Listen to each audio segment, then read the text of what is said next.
Hello, everybody. Welcome into the Fantasy Pros Football Podcast. I'm Ryan Warmley, joined today by Andrew Erickson and by a special guest. First time on the show, it's Jagger May from Football Guys. Jagger, thank you so much for making the time. Glad to be here. It is great to meet you both and all of your wonderful viewers or listeners, however you're consuming. Our viewers are very wonderful. We are very appreciative of them, whether they're viewing or listening. Erickson, how are you doing here at the end of May? Well, 3 weeks away from the big day. So it's starting to really sink in that I'm getting married very soon. So it's just, once the calendar flips to June, I was like, it's going to hit me like a rock. And yeah, that's how I feel. It's coming up soon. So getting excited, also kind of nervous, which is weird because it's like, I know she's going to say yes. Like, we're good with that. But at the same time, I don't know. Just butterflies. It's really exciting. Are you more excited for the wedding or for draft season? And bear in mind, your fiance probably won't listen to this. 100%. She definitely will not listen to this. I mean, the wedding for sure. Of course. Yeah, of course. Well, we'll wish you the best of luck. I actually won't see you for a couple weeks because I'll be out of town prior to that. So congratulations in advance there. Let's dive into the show. We're talking about the most overvalued players here in 2024 drafts. We're going to hit on half dozen from each of you guys. This will be some early round busts. It'll be some mid-round risky guys, and then some popular sleepers that maybe we're avoiding. Just a quick note to remind everybody, all of our early 2024 consensus rankings and tiers can be found at fantasypros.com/rankings. Let's start off with the early round busts, and I'll start off with our guest. So Jagger, who do you want to talk about?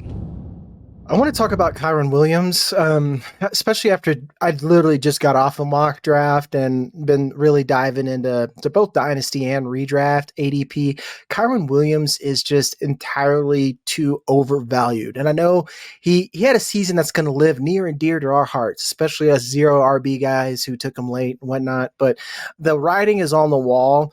He's already dealing with a foot injury, which is pretty bad for a lot, at least I'm not saying long term, but at least for the season. You know, we saw what happened to Travis Etienne, and I'm not like a Twitter doctor, so I don't know. But them drafting Blake Corum is obviously going to dip into his carries, and they've been very clear that they don't want to just run Kyren into the ground. So him being a low end RB1, you know, depending on where you're drafting him at, is a little too rich for my blood, especially when you consider that Blake Corum is an objectively better prospect than Kyren was. So I think it's a lot of that Sean McVay cologne that we like from his production. So.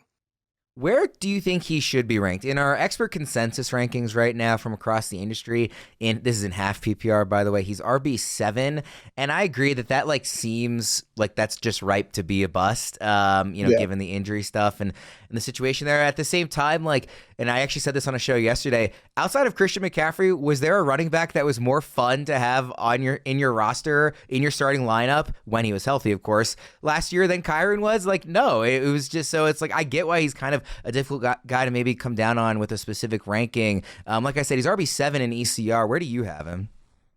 I have him as like an RB23 almost. Like I think I almost have him like pretty late. I just adjusted my rankings for Dynasty Redraft. I'm still working on him, but like to me, he's an RB2 with upside. And when you think about a lot of the guys that you around his range that you just know are going to have actual roles, and you know how they're going to function within that offense. And moreover, there's this long-term stability because they either A, have the draft capital or have had more than one fluke season. I don't want to call it a fluke season. Or they've had one outlier season. Let's call it that way. I'm an anti-running back guy, period. Kyren Williams, I can't do it, man. I have zero Kyren shares, and I don't see it ever changing. Erickson, I think you're also pretty below consensus on Kyren, right? Yeah, I mean, not as low as our guest is. I have him more like the RB13 range because I do have to acknowledge, okay, week one comes along, he's healthy.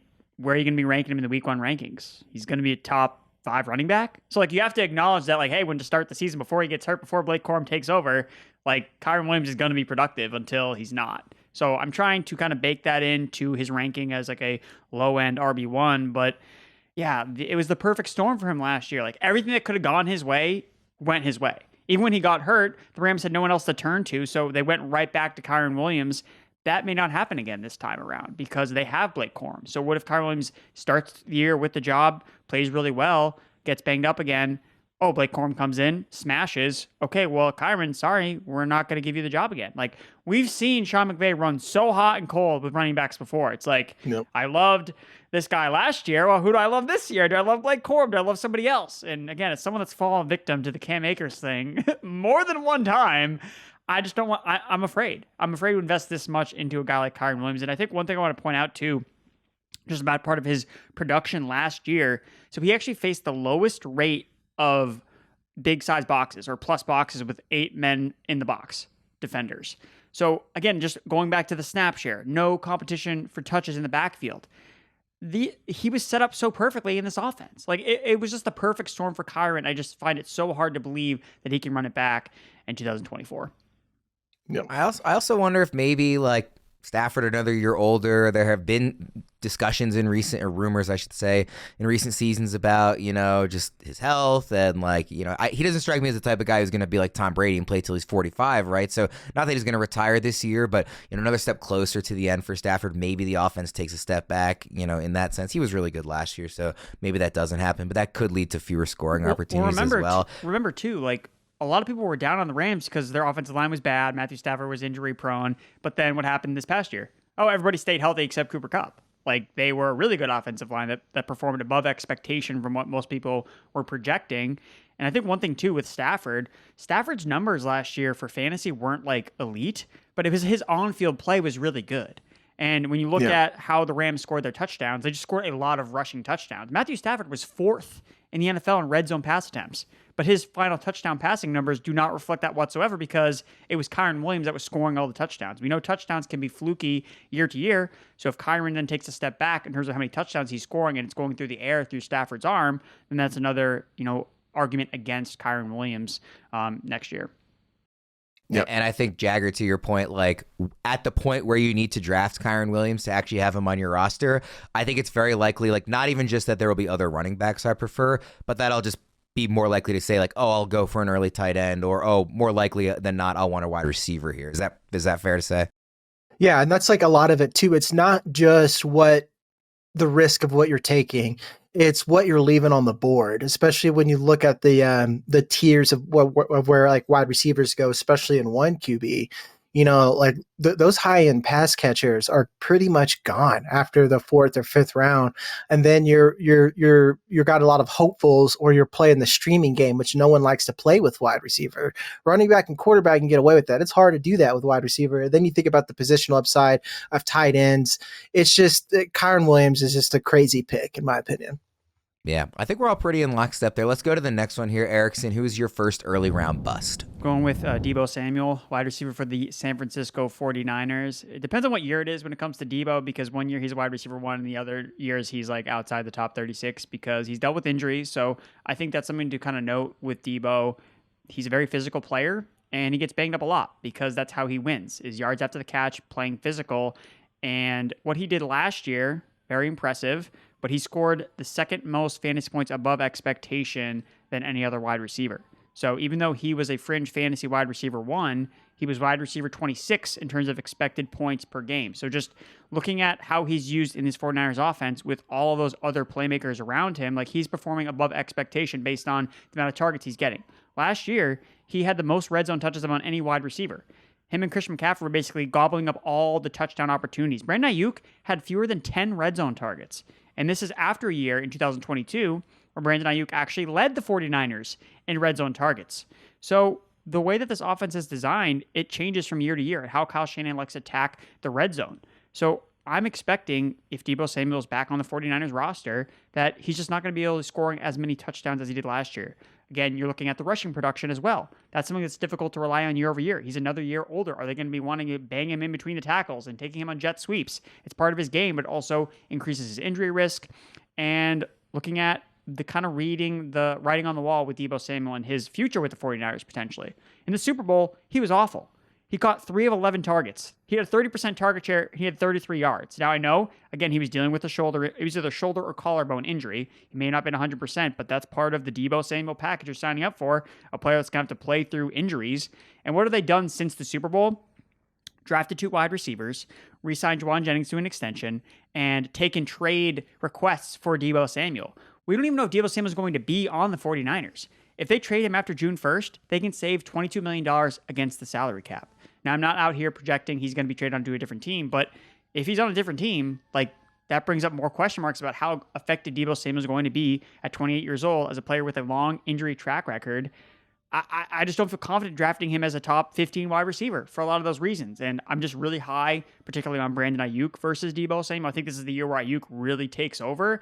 And I think that's going to come at the cost of Deebo Samuel taking a step back. So for me, I think that he's priced too high at wide receiver 15. Yeah, I'm in lockstep with you on this one. Jagger, Erickson kind of asked, he already answered the question I was going to ask, which is, if Deebo gets traded, like, do you like him more on the 49ers where there's so many other mouths to feed, but it's obviously, an offense that suits his skill set? Or if he gets traded, maybe he's higher up kind of on the pecking order, but it's a worse offense that doesn't utilize his unique talents as well. Which would you prefer to see Deebo in? See, you answered my cop-out answer. I was going to say, it's like, it depends on where he goes.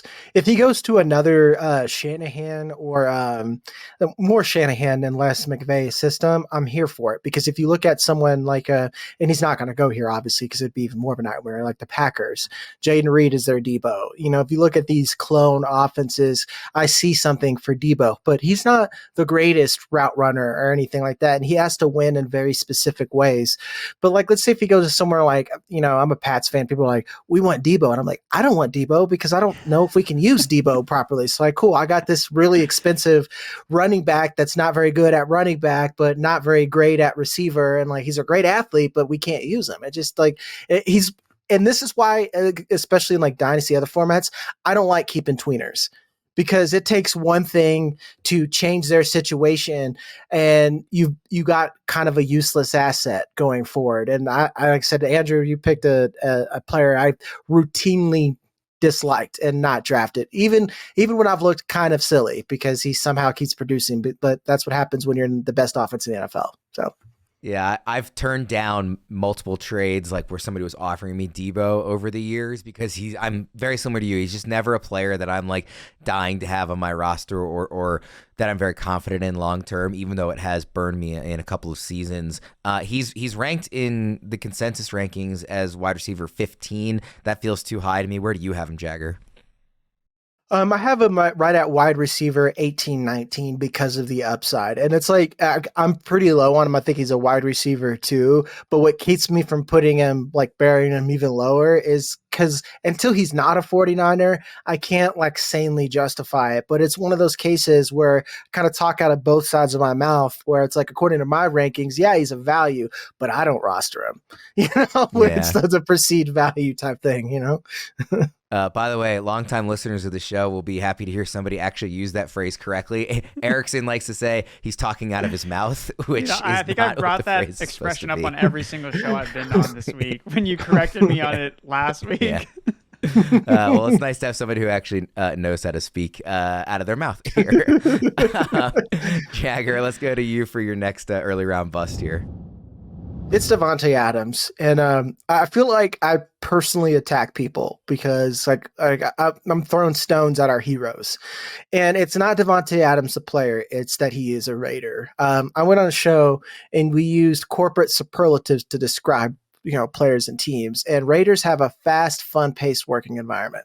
They are the tech startup where we got this new guy with a lot of energy. Everyone's happy. We're super excited, but I don't know if anyone knows how to run this company. I don't know, man.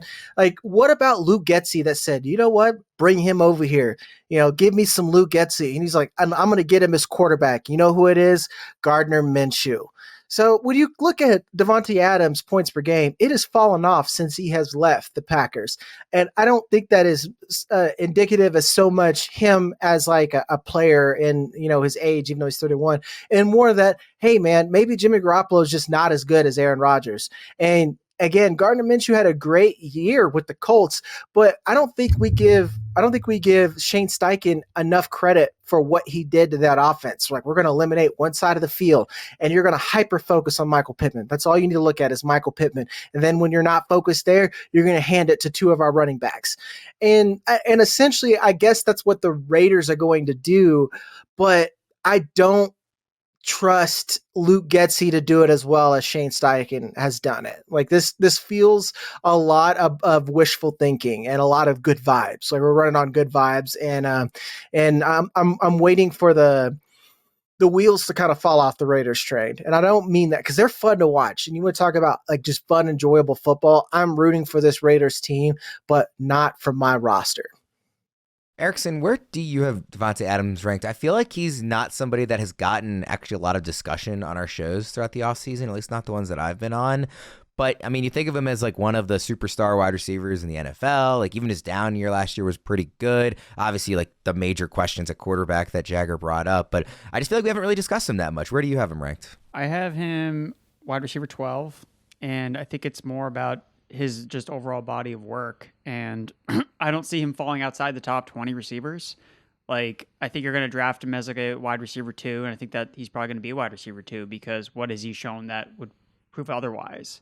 Like, even last year, he had Jimmy Garoppolo for a handful of games, Aiden O'Connell as a rookie 4th-round pick, and he still delivered because he got 175 targets in the offense last year. So I don't see a scenario where, okay, if Gardner Minshew is the quarterback, yeah, like he hyper-targeted Michael Pittman last year. What's he going to do this year? Probably hyper-target Davante Adams.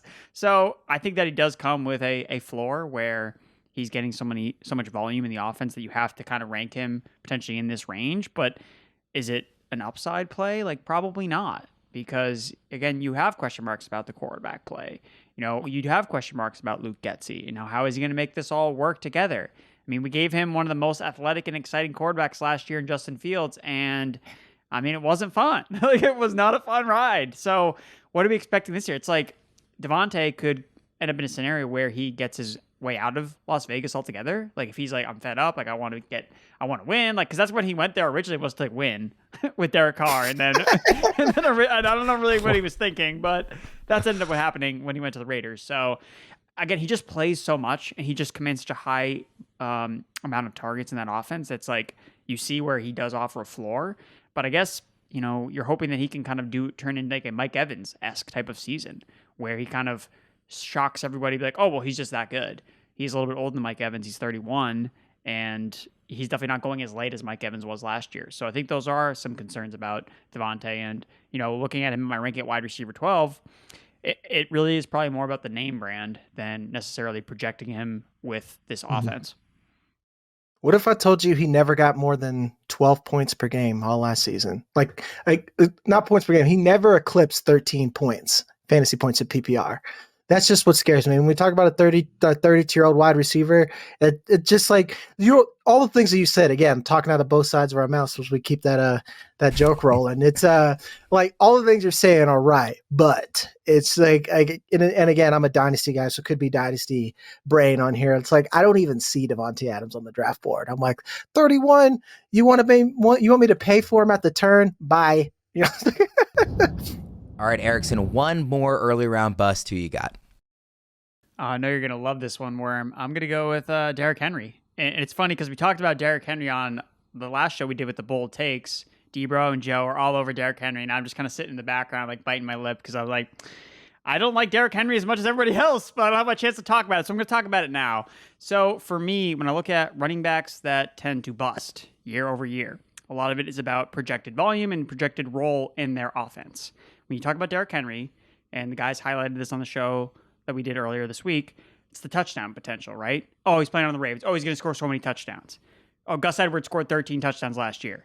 Worm, what was Gus Edwards in points per game and overall in fantasy scoring last year? I don't know. I don't have it memorized.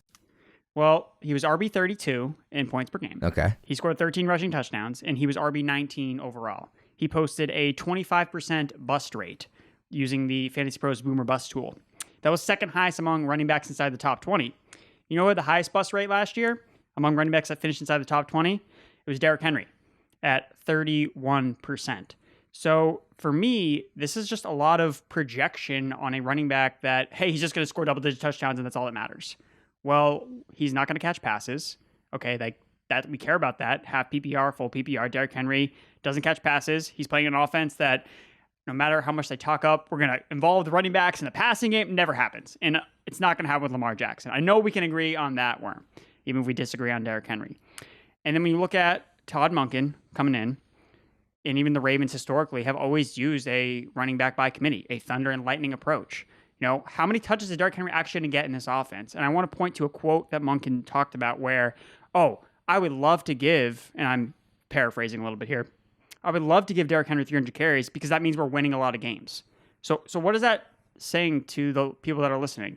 It's saying that, okay, when we're winning games, that's what we're going to feed Derrick Henry. The Ravens have one of the hardest schedules in the NFL. Derrick Henry is a game script dependent running back that you now have to take as a top 10 running back. I don't have to worry about game script when I'm taking a running back that I'm starting every single week because that's going to make him super boom or bust. What if he doesn't score 1 week? Then he's not going to do anything in your lineup. He's going to get 40 rushing yards. Great. 4 points. Nothing. Yes, he's going to have some monster games, but week 1 against the Chiefs. Okay, let's say they open up behind. Is Derrick Henry going to be on the field? Probably not. So I get the upside case with the touchdowns, but that's it. That's all you're banking on. So why would I draft Derrick Henry where he's going when I could draft Joe Mixon? He's an older running back. He plays on a good offense. He should be the goal line back. He also catches passes, and he also goes way later than Derrick Henry does. So I just don't think there's enough separating Derrick Henry just with the touchdown upside alone to be, he's clearly going to be a top 10 running back this year. I'm going to draft him at the end of round 2, at the beginning of round 3. So that's kind of why I'm not into Derrick Henry. Well, so here's what I would say.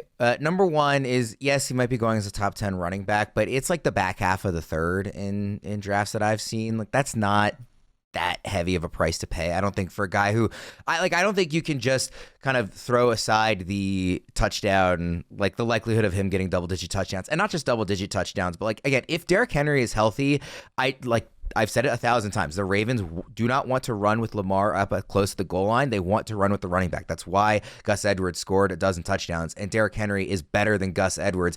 If he is healthy, I do not see a world where he scores under a dozen touchdowns. And if anything, I think it'll be closer to 15 or more.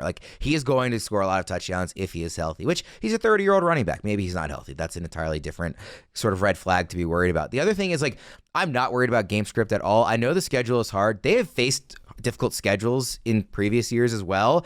And Lamar, in the Lamar era, when Lamar is on the field, they've gotten blown out 4 times in his career. The games he loses, they are typically still close. It happens every now and then because that happens with every team. But I don't think game script is going to be an issue. I think they're either going to be winning a lot of games because the defense is still really good. They still have the reigning MVP at quarterback. This is still a quality team. And even if they take a step back a little, they were so good last year that even if they're merely a good team who's just in a lot of close games, I think they're going to want to use Derrick Henry. I think they're going to learn from the lesson from the AFC Championship game where they didn't run enough. And I think they've heard that all offseason and are going to want to lean on this big superstar running back that was their big offseason addition. So I'm not worried about game script and that kind of usage, and I'm very confident in the touchdowns. The only concern for me is, it's a 30-year-old running back, and philosophically, that's hard to say. I'm gonna go out and be aggressive in adding somebody like that. I think Derrick Henry is an outlier, and I think that he's going to check all the boxes that we expect him to check this year, assuming he's on the field. Is that a fair rebuttal, or do you think that's not? Am I being a homer here because I'm a Ravens fan? What do you think, Erickson? No, I think it's a fair rebuttal. I just am not as optimistic or with the red zone thing, right? We're projecting here. And just historically speaking, when you look at running backs that bust, it's because we overproject what their red zone role is going to be. What if he does what Tony Pollard did? Tony Pollard got all the red zone touches in the world. He didn't score, and that's why he was a bust. I'm looking at where's Derrick Henry's floor, right? He has to score touchdowns. What if he doesn't score the touchdowns? Well, then he's going to be a bust. Well, sure, but you're saying okay, what if he does what this running back who's not as good as Derrick Henry does? I think Derrick Henry's better than Tony Pollard. Jagger, I want to hear what you have to say. I mean, you nailed all the things. Basically all of the things that Andrew said. Here's my argument. What if Derrick Henry isn't a human? I know that's crazy to say on here, but Derrick Henry and Mike Evans, I've thrown everything away from my process with these guys. These guys are just hyper athletes.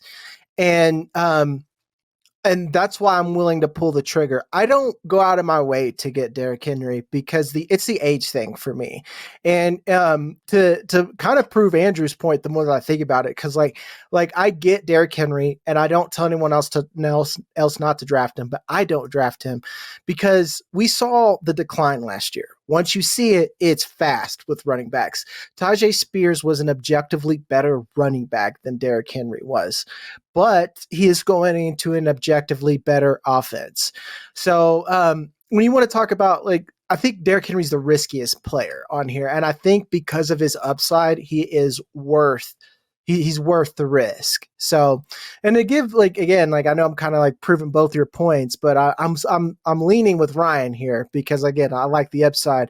And to kind of finish with one point that helps out his argument, the Ravens have always had a tough schedule because they're in the AFC North. They're just like, when I tell everyone, like, well, they have one of the toughest schedule, I'm like, yeah, they have a tough division. They play hard people twice a year. That's like, I don't even look at that because I just know that, okay, for like at least 6 games out of the year, you're going to be struggling. I'm looking at you, AFC North, NFC West, a lot of those conferences like that. So it doesn't really bother me. And they build those teams to win in those conferences, like he said. So I get the risk. It's hard for me to say don't draft Derrick Henry until I see it because I've been doing it for 4 years and I've looked silly. So. Well, one other thing. Before we get off Derrick. So again, I'll change the narrative here with, so Derrick Henry in round 3, and I brought up his name before, Joe Mixon at the end of round 5. Like, wouldn't you say they both have a lot of touchdown upside in their respective offenses? I would say that. But prove you right, I'd go Joe Mixon. Yeah, I would wait on Joe Mixon. That's kind of like another point I'm trying to make here is the price with Derrick Henry, because when Derrick Henry first signed with the Ravens, I was really excited. And I was expecting more people to come forward and be like, oh, well, he's old, I don't want him. And I was like, sick, I'm going to be able to get Derrick Henry in like round 5. But then that ended up not being the case. And that's why I've soured on him a little bit because of the price tag. Whereas I look at Joe Mixon and I'm like, is there really a big difference here? Like, they're both older running backs. They're both on new teams. Like, and they both play on good offenses, except Mixon is cheaper and catches passes. So, like, that's kind of my argument back. It's like, is Joe Mixon a better value? Like, what say you, Warren, when I bring up Mixon as a comparable player? I mean, probably a better value, but like at a certain point, you just have to take a player that you think is going to be good. Like, okay, Mixon in round 5 is better than Henry in round 3. Well, there's probably some other running back in round 8 that's better than Mixon in round 5. Like, at a certain point, you need to actually like click draft and take these guys. Yeah. And Henry's a guy that I'm happy to take. The other thing I will say quickly is Lamar has dropped a lot of weight this offseason. Most of his rushing yards last year came from scrambling, not designed runs. I think when they're not in close near the goal line where they're going to run with Henry, I think they want to do some more designed run stuff with Lamar as he gets back some of that speed, which I think is just going to open up more holes. Like defenders are going to have to freeze to see if Lamar's keeping the ball or not, and then Derrick Henry's going to roll him over. Like, I think it's going to be really fun to watch, and I'm excited for Henry. We do have to move on, though. I do want to make a quick note about DraftKings Sportsbook. Teams are set. The NFL draft is well behind us now. It's time to start looking ahead to the NFL season with DraftKings Sportsbook, an official sports betting partner of the NFL. Get a jump start on the season with futures bets on division winners, win totals, stat leaders, and so much more. Explore the latest odds on which rookies will have the most passing or receiving yards. Check out futures for your favorite teams and players on the DraftKings Sportsbook app. One bet that I've mentioned before is the stacked offensive rookie of the year race. Caleb Williams, the obvious heavy favorite at plus 175. Jaden Daniels, plus 650. You have Marvin Harrison Jr. and J.J. McCarthy at plus 800. Malik Neighbors at plus 1400. That rounds out the top 5. You can make a reasonable case for any of those guys as interesting bets. And if one of those rookie wide receivers breaks out as a wide receiver 1 in fantasy, which we've talked about on the show before, you can be sure they'll be strong contenders for that award too. However you plan to bet your NFL futures, download the DraftKings Sportsbook app and use code FantasyPros. New customers bet $5 and get $200 in bonus bets instantly. That's code FantasyPros only on DraftKings. The crown is yours. All right, moving along on the bus. Let's move to the mid-round risks. Jagger, who you got? Nick Chubb. I'll ask you guys this. Nick Chubb got injured brutally last year, right? It was horrific. It was on prime time, and Nick Chubb is on the older end of the spectrum. Why are we still drafting him ahead of guys who aren't old and injured? Like I said, the theme for my guys is people that are near and dear to our hearts that we need to let go of, and it's Nick Chubb. I get the upside, but it's the price that I can't do. When you consider how many running backs are in Cleveland, one, Alex Van Pelt's gone. That doesn't matter. Kevin Stefanski, that's his offense. It doesn't matter.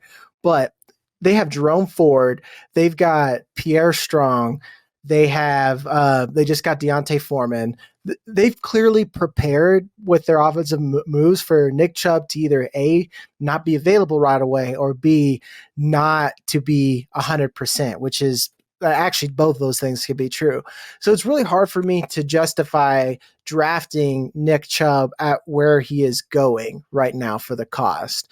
And like all the things you said about Derrick Henry that we said about him, you could have said about Nick Chubb. You know, he's been a freak of nature and one of the best running backs ever.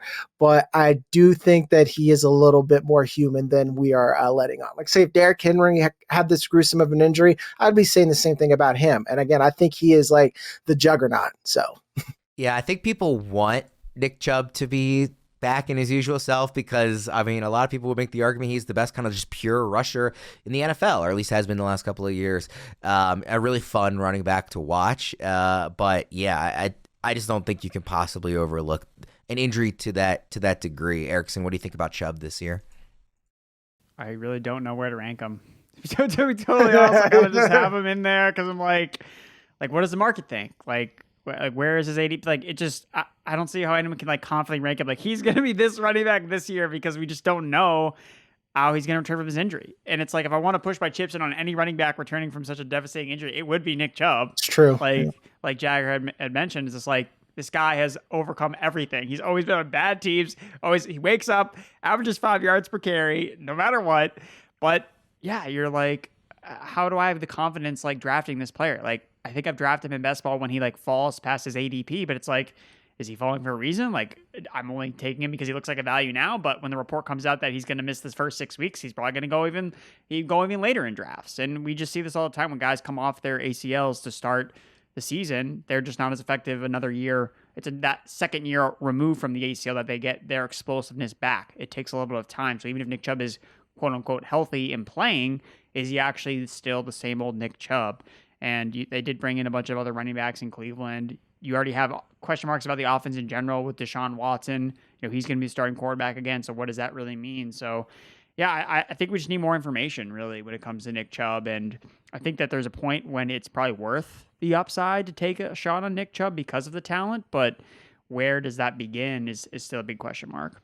You mentioned that he's overcome a lot. He also overcame a devastating knee injury in college too, for whatever it's worth. I mean, he's 10 years ago. Sure. Yeah, I'm just saying, you know, we've seen him make really impressive recovery before. And again, I look, if there was any running back I had to bet my life on coming off an ACL injury, I know Jagger mentioned Derrick Henry, but Nick Chubb would be right up there too. Yeah, I agree. Yeah. Erickson, who's your first mid-round risk? I'm going with Cooper Kupp. So he's a top 24 wide receiver in ADP and ECR. And I brought up this point on a couple different shows, but I think the milk is spoiled. And the milk does not become unspoiled when it comes to Cooper Kupp. How many times do you be taught lessons with like the Michael Thomases where the guy gets hurt and then it's just got like, it's never the same ever again. Like injury after injury, the last 2 years with Cooper Kupp, like, why are we embracing this pain again? Like, why do we want to do this? Especially coming off career low yards per route run this past season. So he had a 26% target share, 27 in points per game, and a lot of his production was touchdown boosted. So he went over 100 yards 4 times, but was held under 55 receiving yards in his 8 other games in the 12 games that he played last year. He's going to be 31 years old. He's coming off, again, worst yards per route run. He's also coming off the worst yards after the catch per reception of his career. So all the signs of like decline. I mean, Davante Adams at least is putting up steady numbers. Cooper Kupp, we're seeing his numbers like decline as he gets older, as he gets more injured, as we see other guys emerge in the offense. Kyren Williams emerging, Puka Nacua emerging. I'm just afraid to buy into a 31-year-old receiver that's showing obvious signs of decline. And when I'm just pointing to going back to identifying busts when it comes to wide receivers, look, historically speaking, over the last 3 years, so from 2020 to 2022, we've had 4 receivers over 30 years old be top 50 fantasy wide receivers. Last year, there were 9 of them. That's an outlier to me. Like, we're not going to continue to see all these 30-year-old pluses continue to produce. And really, it's more of we have more guys that are 30 years old that are still like playing and relevant, but it's not necessarily limiting the amount of bust players that we're seeing, because we still saw plenty of bust. Odell Beckham, Devontae Parker, Robert Woods, Michael Thomas. Again, like, he looks like he's on the Michael Thomas trajectory, and we're going to draft him in the 3rd round. Like, I just can't touch Cooper Kupp. Yeah, Amen. I think that makes a lot of sense. Jagger, where would you be comfortable drafting Kupp? At what point are you saying, okay, I think it's time to pull the trigger? I don't understand how Kupp is getting drafted ahead of Allen, because that's where I see Cooper Kupp as, is in that Allen range. You know, like I just saw Keenan Allen go like towards the 8th or 9th round, which is like arguably a little bit too high compared to like the other guys that went around there. To me, that's where you go. Like, that is baking in the price of an older prospect, or I'm calling her a prospect, an older vet at that point. That's baking in the price, and then you have a value, because there comes a certain point. It's like you said, we've had 2 years of injuries, and then we have years of evidence that, like, all right, you turn 30, them injuries just don't heal and snap back like they used to, and they just start to compound. I don't know about you guys. I am 32. I could barely have a beer anymore in recovery, let alone I actually like hurt myself or anything like that. And like, that's again, it's kind of detaching the emotions and the love that we have for these players that have been so good for us. It's like, yeah, I think Cooper Kupp's a draftable player, but round three, guys, like, you're better off drafting even the rookie. I'd rather risk it on the rookie, like Malik Neighbors or something around that range, you know? I'm sure Erickson will agree, Jagger. I love having you on because you keep hitting on all the stuff we've talked about recently. Erickson just turned 30 recently, and we were giving him some advice on how he needs to stretch more and make sure he's taking care of his body. I'll be 32 later this summer, and I play a lot of like adult rec league slow pitch softball. Like, doesn't sound that competitive, and it's a running joke on my team how often I've gotten hurt since I turned 30. So I am right there with you and knowing exactly what it's like and how hard it is to recover. And I'm, a guy who runs around in the outfield a couple nights a week and swings at a ball. I'm not a guy who's taking hits from NFL defenders and trying to run routes and, be an elite athlete. So, and so speaking of recovery too, so I try to go to the gym, pretty consistently. So I went to the gym on Monday, did chest. I swear my chest hurt for like the next 3 days. And I was like, wait, this has never happened. And it wasn't like I hit it like extra hard. It was like, oh my God, like, I just can't recover anymore. This is horrible. And that was 2 days after you turned 30? It's brutal. Yeah. It's immediately like the nature comes down and sprinkles. We're like, okay, you can't do anything anymore. It's like the reverse of pixie dust. Yes. Oh man, it's killer. But at least we're in our 30s, unlike Deebo, who's in his 40s, or Fitz, who's in his 50s. Let's go to the next guy here, Jagger. Who's your next mid-round risk? It's Christian Watson. Jayden Reed is the most expensive wide receiver out of the Packers, and I think that's two things. One, he is the rookie that had the early draft capital that popped, so that's going to hold up his value. But two, for me, he's the only one who has a clear role. I kind of alluded to this when we were talking about Deebo. Matt LaFleur runs a similar offense as the 49ers do. They run that West Coast outside zone. So, and particularly they deploy the flankers and the slots all over with motion. And that's where Jayden Reed's going to live. I think he's one of the only guys who can do that. And then you have everybody else. Like, who is the X, who is the Z? And Christian Watson is the most expensive out of these. Who is the rest of, like, who's the wide receiver 2 or 1B? He's the most expensive. He has, I think, the worst route running profile. He's basically a role player. I think he's the Deshaun Watson of Gabe Davis's. Let's just call it what it is. But he's built with Miles Austin's hamstrings. That's a deep cut for your older crowds. So with all of that, we're going to pay that value for Christian Watson when you could just get Dontavian Wicks or Romeo Doubs later. This is kind of like Andrew said. It's like, it's not even just Christian Watson by himself. I'm not going to sit here and say he sucks and all that. It's mainly injuries that's a problem. But I feel like he's a specialist, and why would I get him when I can get the same upside later? It doesn't make a lot of sense to me. If you're old enough that you struggle to recover from injuries and to drink beer, you might get that Miles Austin reference. Yeah. Eric, so we've talked a bit about Christian Watson on the show. Deebo has talked about him as a very high upside guy that he likes to place a bet on at that stage in the draft. So he's, I think, a bit higher than you are. What's your kind of evaluation and ranking on Christian Watson right now? I mean, Watson's still way cheaper than he was last year. And I feel like we like all the same reasons we liked him last year as like a 4th round pick. I mean, I feel like they're still all there. The thing that's changed is, okay, the competition for targets in the Packers offense, you have more established guys, but there was also risk beyond Christian Watson's injuries last year was we had no idea what Jordan Love was going to be. Like we were drafting Christian Watson in round 4 knowing like, hey, Jordan Love might suck, but we're still going to take a shot on Christian Watson. So, well, now we know the quarterback doesn't suck. Okay, that's a plus. But then you have the downside of, oh, well, even if he is healthy, is he the number 1? And then you layer on the injury concerns. So I think that, look, I mean, if he's healthy, though, I think that he is the best receiver on this team. Like, I think that he's offered and shown a wide receiver 1 ceiling for stretches of games.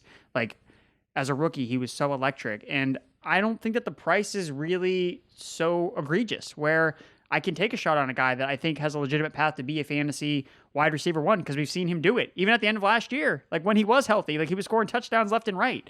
So I still like Christian Watson at his price. And look, he's going to see like this super specialist about his hamstring injuries. Like the Packers are doing whatever it takes to get this guy on the field with his hamstring. So, Keenan Allen was injury prone his first 2 years in the NFL, and then he turned into an absolute stud. So I'm hoping Christian Watson, same thing with Will Fuller, right? Will Fuller showed flash his first 2 years. 3rd year in the NFL, wide receiver 6 in points per game. Like, showed that explosive upside, and then eventually got suspended for the rest of the year because he was on PEDs. Yeah. So maybe that's what it takes for Christian Watson. Give us like 8 games. But hey, I'm here for it. 8 games of a top 10 receiver in the 40s. I'll sign up for that. Christian Watson, if you're listening to this, go see Will Fuller's guy. Yeah. Dude, Will Fuller, man, you can't find anything on him. Like, he's just not on social media. Like, ever since he got cut from the Dolphins or just decided not to play, he just like went off the face of the earth. I miss Will Fuller. That's the big takeaway from this episode is bring back where in the world is Will Fuller? Erickson, who's your last mid-round guy here? I'm going to go with another former Packer, Aaron Jones. So he's RB18 ADP and RB18 in the ECR, which I think is like a pretty fair price, but I'm just not like over the moon about the landing spot. When I wrote up, after NFL free agency, I thought that him landing with the Vikings was kind of like my least favorite of all the free agent running backs. Like, I like Derrick Henry to the Ravens more. I liked Joe Mixon going to the Houston Texans more. So he's going to be, 30 in December. He's an older running back. We don't need to go too depth to find the Aaron Jones injury. He was hurt last year, right? And then he came back and had just an amazing stretch of production. And what did that get him? A $7 million contract, none of which is guaranteed with the Minnesota Vikings. You guys know what Dalvin Cook signed with the Jets last year? $7 million, no guaranteed. Dalvin Cook. Yeah. Where's Dalvin Cook now? Last we saw him when he was on the Ravens, backing up like 3 different other running backs. So I'm just very concerned. Like, this could be the last run for Aaron Jones. And I think Ty Chandler is really underrated as a number 2 running back. Like, the fact that Ty Chandler was a backup to Alexander Madison and basically just stole his job from him. Ty Chandler is a very capable running back. And Aaron Jones has never been a bell cow. So you're not necessarily going to get a touch monster with Aaron Jones. He has to win with efficiency. Okay, so how efficient is this Vikings offense going to be with a rookie quarterback, J.J. McCarthy, or Sam Darnold under center? Look at the last 2 Vikings running backs that have started for them. How good was Alexander Madison last year? Not good. How good was Dalvin Cook the year before? It was the beginning of the end for Dalvin Cook in Minnesota his last year on the Vikings. So I don't think this is a really great situation for him. I don't think that he is beyond super talented over the other running back in his backfield. Yes, I think Jones is a starter, but by how much? He's getting older. Like, he's not going to get more efficient as he starts to age. So we saw a guy like Austin Eckler, great pass catcher, scored a lot of touchdowns, fall off a cliff this year. Like, he's in the RB30s now. Is that where Aaron Jones is kind of going? 19% bust rate in 2022, 20% bust rate in 2023. I was not on Aaron Jones last year, and before he had this like amazing surge at the end of the year, I felt pretty good about fading Aaron Jones.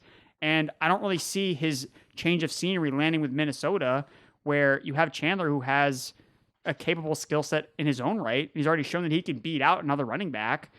I'm just not like over the moon about Aaron Jones and RB18. I don't really like that price. I have him outside my top 24 running backs, like RB26, I believe. So for me, Aaron Jones, he's shown. For me, it's just I don't see it here with Minnesota.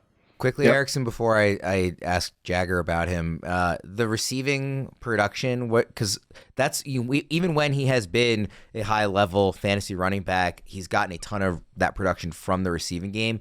What do you expect his usage to be like in the passing game in Minnesota?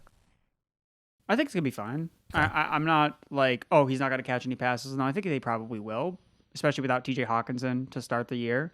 But I mean, number 3 receiver, still behind Addison, still behind Jefferson, and then what happens when Hawkinson comes back? Like, does Aaron Jones take a step up in that department? I don't know. So for me, I just don't think that I'm blown away by the landing spot with Aaron Jones as an older running back who, again, he's not going to be a touch monster. So what am I really buying with Aaron Jones as the RB18? Like, what's his upside if he's not going to see a lot of touches necessarily, or he's not going to be this uber efficient? Like, yeah, maybe he'll stumble into some games where he's catching a lot of passes out of the backfield.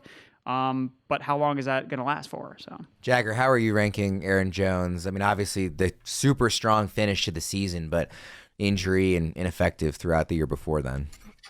He's just outside my top 24 for the same reasons that Andrew's saying. Like I said, I think he's preaching the gospel there, and I think that the Vikings have become the pre-Shane Steichen Colts, which is like, why don't you just draft a new guy? Stop bringing in these old guys at the end of their career. Like, it doesn't work. It doesn't work. Because like, you remember the Colts are like, man, we'll bring in Carson Wentz. We'll bring in Matt Bryant. It's like, Phil Rivers. I think they had a different week 1 starting quarterback for like 8 straight years or something like that after Andrew Luck. Yeah. And this is what the Vikings are doing for running backs. So you have a good system. Just draft somebody, man. Like, anybody could be a little bit better than these old guys that you're paying $7 million. And to keep it short, Andrew kind of alluded this at RB18, you're buying him at a ceiling. Let's put it that way. Like, you're hoping he finishes at RB18, and that's not something I want to do for a running back on his 3rd contract. So that's just like, I'm out. I'm way out. Yeah, I'm in total agreement on Aaron Jones as well. In fact, I've gotten in arguments with my friends about how much he's worth, or in my opinion, really not worth. In leagues this year. Quick note on the Fantasy Pros Championship drafts going on at FFPC. Both fast and slow drafts are already live. It's a $350 entry fee. You can go to fantasypros.com/FFPC and use promo code FantasyPros on sign up for $25 off your first entry. There's a $1 million first place prize. It is the world's largest online season-long tournament. And again, that early bird discount, if you register by June 15th and draft your team by June 30th, you receive a free $35 team credit. Again, that's fantasypros.com/FFPC. All right, guys, we're just going to hit on some popular sleepers we're avoiding to wrap things up here. And I'm going to share both your names here for this first pick because, Jagger, you're avoiding Chase Brown, and Erickson, you're avoiding Zach Moss. So these are two guys in the same backfield fighting for carries in what could be quite a good, we're expecting a very strong offense overall. So, Jagger, you can go first. Why are you avoiding Chase Brown and presumably maybe going after Zach Moss, or just avoiding the backfield entirely? I'm kind of avoiding the backfield. Like, Zach Moss, I'll take. Like in Dynasty, I'll buy him, and then like in like best ball, I'll take him. But in redraft, I'm just particularly don't like to bet on Zach Moss, where I have to like physically set him in my lineup, But for Chase Brown, I think that we're not going to see much more than what we saw last year.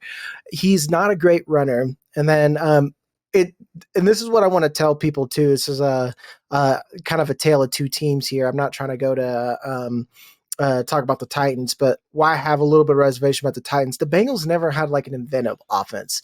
Chase Brown needs like a 49ers and Miami offense where he can use his speed, just get a hole and run. He doesn't have great vision. He's best used as a receiver.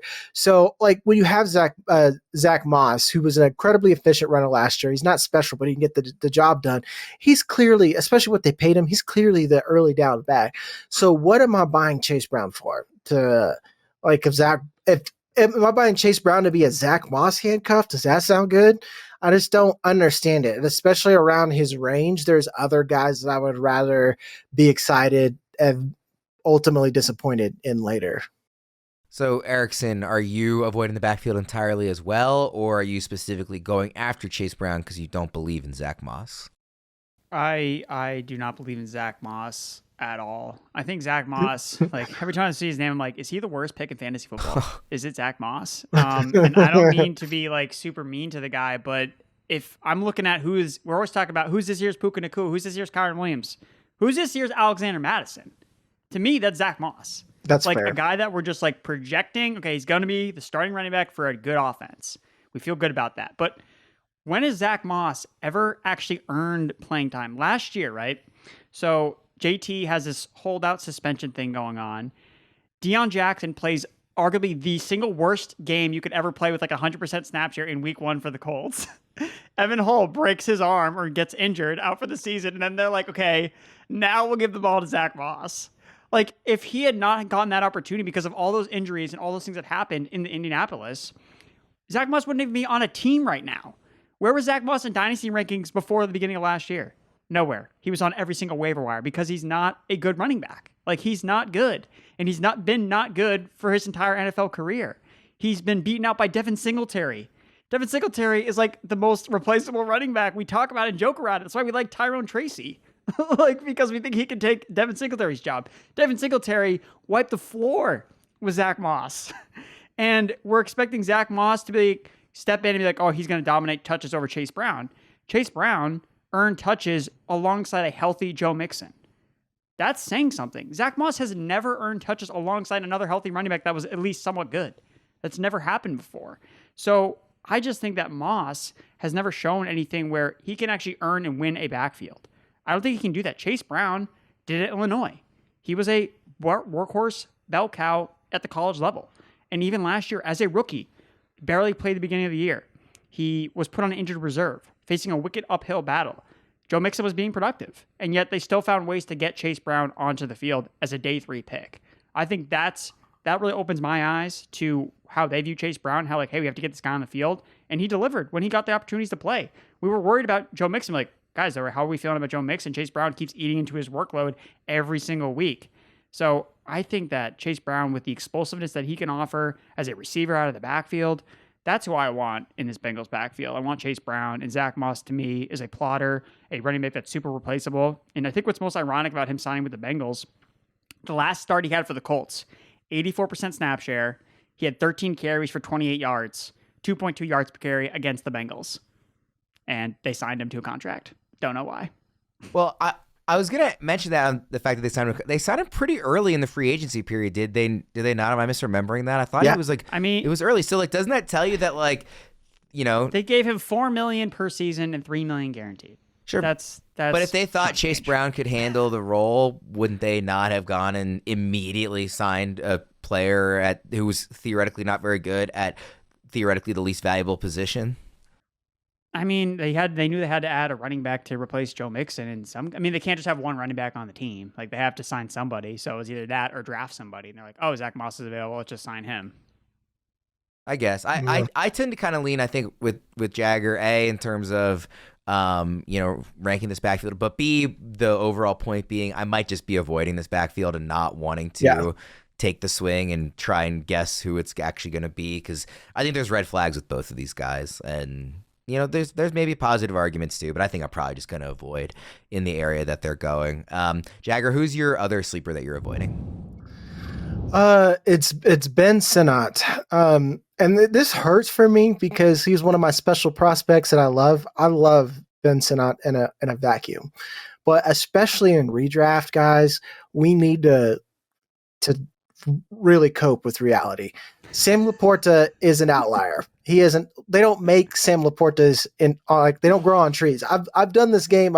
I'm not like Pat Fitz, but like we just talked about it. My knees hurt a little bit. So I've seen some things I've never seen to Sam Laporta. And Kyle Pitts is an athletic freak. That's the only reason why he can't do that. Ben Sinnott, as much as I like him, he's not that. Moreover, Sam Laporta was drafted to one of the best offensive minds right now, one of the new hot names out there. And Ben Sinnott got drafted to Cliff Kingsbury. So we all remember what that was. And I'm not seeing that like Cliff Kingsbury is just like a death sentence for fantasy production, because even though he's not NFL, I think, great, and he I think Cliff Kingsbury teams are allergic to the red zone, which is terrible for tight ends. I think that he at least gives you fantasy viable players. But another thing that we don't consider is he has a rookie quarterback. So jot that down. And then on top of that, I feel like I have to say this again. Sam Laporte is an outlier, guys. Like, we can't keep chasing these outliers. So, like, even for Dynasty, I think Ben Sinnott's price is a little too high. And if you're gonna be getting a tight end too, go get like Pat Freiermuth. Like I think Ben Sinnott's going ahead of Pat Freiermuth sometimes. And like, Pat Freiermuth doesn't suck. Kenny Pickett sucks. Let's not let former players hurt us. They're gone. They can't do that anymore. Yeah. So he's my guy. And like, I guess the final nail is he's a rookie tight end, guys. Again, I'm saying the same thing a third time, a different way. Like, rookie tight ends producing so well it's an incredible outlier. So. I mean, it might be repetitive. I think it's worth repeating though, because I think Sam Laporta is going to be very fresh in everybody's minds. And yeah. I don't think you can emphasize enough that is very likely to not repeat. Like, yeah, you could bet pretty much the mortgage on that not repeating this year with any of these guys. Even, a guy like Brock Bowers, who's a generational prospect, we wouldn't expect a Sam Laporta season, let alone somebody who went, around later and is in, doesn't have the same prospect pedigree. Erickson, what do you make of him this year? Yeah, so two things with Sinnott. We've seen Cliff Kingsbury play Zach Ertz over a uber talented rookie tight end. His name is Trey McBride. Yeah. He played Zach Ertz over him. Zach Ertz is on the Commanders. Like, this could happen again as long as Zach Ertz isn't injured. So that's what you have to keep in mind. Like, Zach Ertz is on the depth chart, and I know that we all forget about that, but Cliff Kingsbury played Zach Ertz over Trey McBride, who we now are talking about being the tight end one overall in redraft, and that's how Trey McBride is viewed. And yes, Cliff Kingsbury played Zach Ertz ahead of him. The other thing is, when he was first drafted, Sinnott, Adam Peters compared him a lot to like Kyle Juszczyk, a fullback. He played a lot of fullback at the college level. So that's also another interesting quirk where it's like, okay, where is he actually playing on the field? Yep. Like, is he actually blocking more? Like, that's not good because we want him out catching passes. So like, don't be surprised. I think you got to be patient with Sinnott. Like, don't go into your draft being like, oh, I got my tight end, I'm good to go with Sinnott, because there's a lot of scenarios where we look up after week one, we're like, yikes, like, this is not going to pan out, at least early on, with Zach Ertz runs 90% of the routes and Ben Sinnott blocks on half of the snaps. So that could be concerning. It's also like tight end is deeper than it has been in recent years. So there's just other later round sleepers that I'm going to be more interested in, who are a little more proven, or I think have a higher ceiling, or for whatever reason. Like, there will be options if you're looking to take a swing on a tight end in that range of the draft. There will just be other ones I like better. Erickson, the final sleeper you are avoiding is? Yep. So for me, it's MarShawn Lloyd. And I know that I'm ruffling some feathers because I know Derek Brown loves MarShawn Lloyd a lot. But again, I'm looking for, who's this year's Tank Bigsby, right? Somebody that nonstop last year was all the hype about Tank Bigsby, this rookie running back. He's going to be a monster. And what happened? He wasn't good. Like, he did not infect Travis Etienne whatsoever. It didn't make a difference.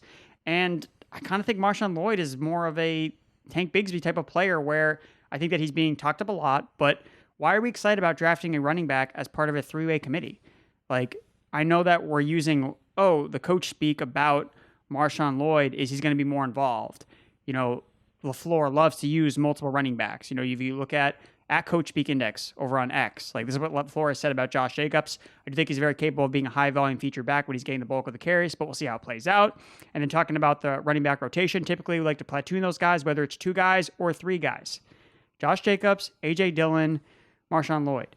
If Josh Jacobs goes down, are we just 100% locking in MarShawn Lloyd to like this uber elite role? Yes. I don't think we are. I don't think we are. And why would I take a risk on that when I could just draft someone like Tyler Algier? If Bijan Robinson goes down, I know Tyler Algier is the guy. Whereas I'm not so sold that MarShawn Lloyd will necessarily be the guy if Josh Jacobs were to go down. So for me, I'm just not as high on MarShawn Lloyd as everybody else. You look at what he did at the college level. He never took over a college backfield, ever. He never surpassed 150 touches in any of the seasons. He had 3 games with 20 or more touches.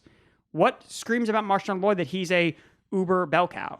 Nothing. And he was drafted to a team that likes to use rotation. So I think he's going to be a rotational running back regardless of how things shake out.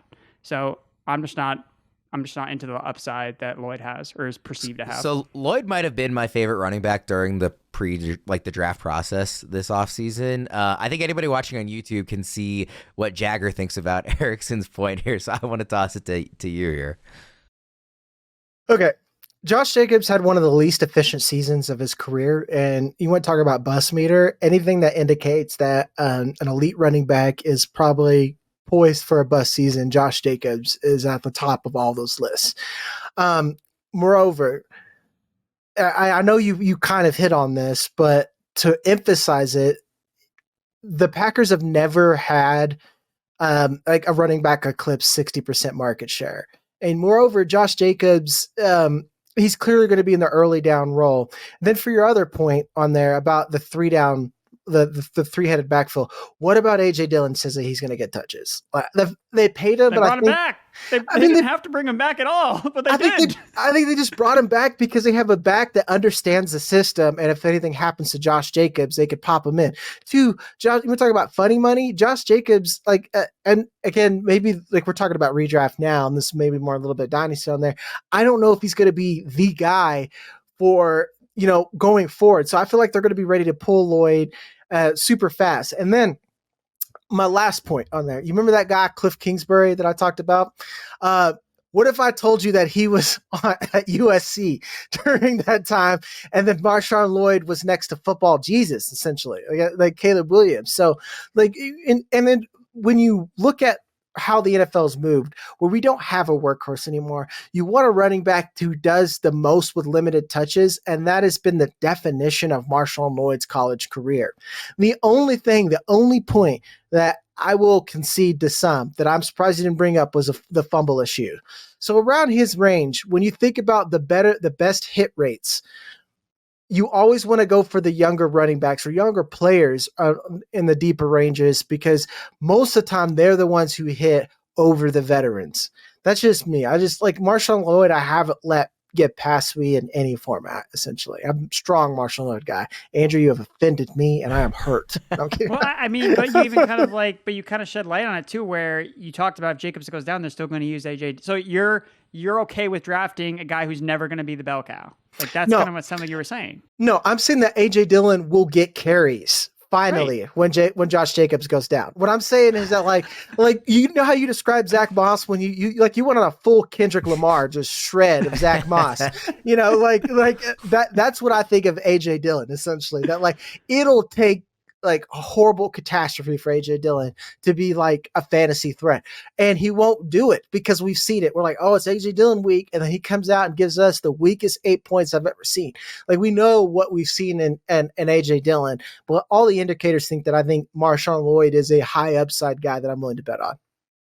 The other thing too in this backfield, like Josh Jacobs, I know it's fun to remember that 2022 season, but it's definitely the outlier in his career so far. I'm just getting older, like Jagger mentioned, with kind of a bit of funny money in the contract too. Like I'm just not that concerned about Josh Jacobs. Like if Lloyd is good, I don't think Josh Jacobs will get in the way of that. Yeah. What were you saying, Erickson?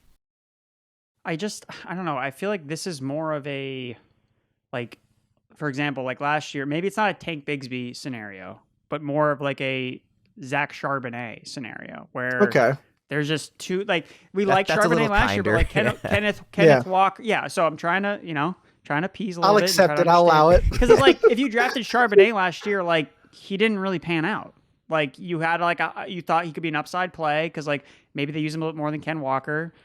Ken Walker wasn't a perfect running back at the NFL. He had his moments, similar to Josh Jacobs has his moments, but like how bad does Josh Jacobs actually have to be for like the coaching staff to be like, all right, well now we have to give the ball to MarShawn Lloyd, and how long is that going to take? And then they also just have AJ Dillon like hanging out. Like it just seems like a headache to me to look at the Green Bay Packers backfield and be like, okay, this is the week I can finally start MarShawn Lloyd and feel confident about it because Josh Jacobs is hurt. They've finally like neglected to use AJ Dillon. You look up and it's week 15. And this is like it took the entire season for it to happen. And maybe it pans out in the fantasy championships, but like Yeah, so those are the reasons why. So we'll get out of there on that. I think it's a good spot to wrap up with Erickson deeply offending a first-time guest who we're happy to have on the show. No, but thank you for coming on, Jagger. This was great. Hopefully we can get you on again, later on here in the offseason, maybe even in season. Everybody who listened, thank you so much for tuning in. I know it was a bit of a longer show, but we got through a lot of, I think, valuable players to talk about that might have been overlooked a bit this offseason in terms of being overvalued. So thank you, everybody, for sticking around. For Jagger and Erickson, I'm Ryan Wormley. We'll see you again next time.